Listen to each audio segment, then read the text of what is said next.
નમસ્કાર, હું છું પ્રિયા અને તમે જોઈ રહ્યા છો જનતા કી જાણકારી ન્યૂઝ।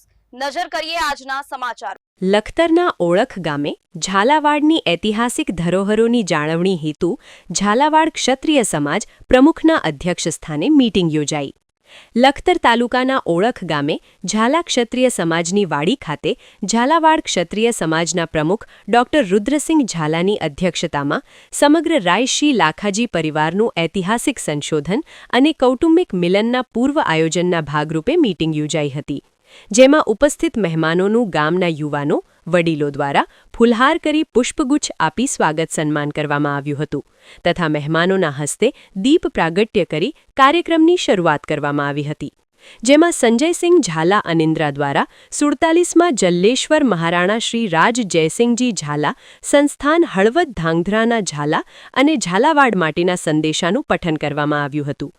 સાથે રાયશ્રી લાખાજી પરિવારના 7 ગામોનું સ્નેહ મિલન યોજવા તથા તમામ સતીઓ અને સુરાપુરાઓનો ઇતિહાસ ઉજાગર કરવો, લાખાજી પરિવારના ગરાસણા ગામોનો વિસ્તૃત સંશોધન પ્રવાસનું આયોજન કરી તમામ બાબતોનું દસ્તાવેજીકરણ કરવાનું આયોજન તથા ઓળખ, કડુ, ઘણાદ, બાકડથરી, દુધરેજ, લાખાજીનું ગામ, ધરોઈ અને સ્થળાંતરિત ભાઈઓની સંશોધિત વંશાવલી તૈયાર કરવી સહિતની વિવિધ વિસ્તૃતગા માહિતી આપવામાં આવી હતી।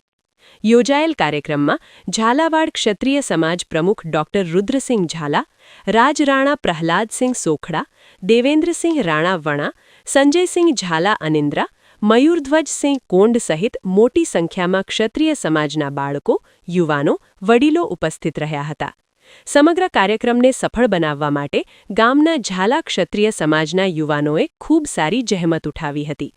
ઝાલાવાડના પ્રાચીન વારસાની રક્ષા અને સંભાળ માટે ઓળખના યુવાનો જાગૃત છે એ અભિનંદનીય છે। રિપોર્ટ જયેન્દ્રસિંહ ઝાલા। સર્વને નમસ્કાર।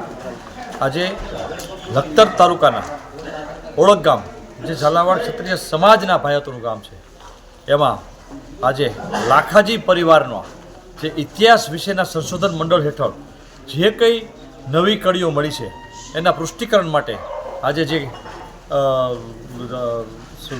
ઇતિહાસકારોએ જે કડીઓ ગોતી છે એ ખૂબ જ એક ન ભૂતો ન ભવિષ્ય એવી કડીઓ એમને ગોતી છે અને ઘણી બધી વાતોનું પુષ્ટિકરણ સાબિત થાય એવું એમને ખૂબ સારા જહેમતથી પ્રયત્ન કરી અને ઓળખ ગામના યુવાનોએ જે આ કાર્યક્રમ ગોઠવ્યો છે એ ખૂબ અભિનંદનને પાત્ર છે અને એ સમગ્ર ઝાલાવાડ સમાજને એક ઉજળો કરી બતાવશે એવી અમને બધાને આશા છે। જય માતાજી।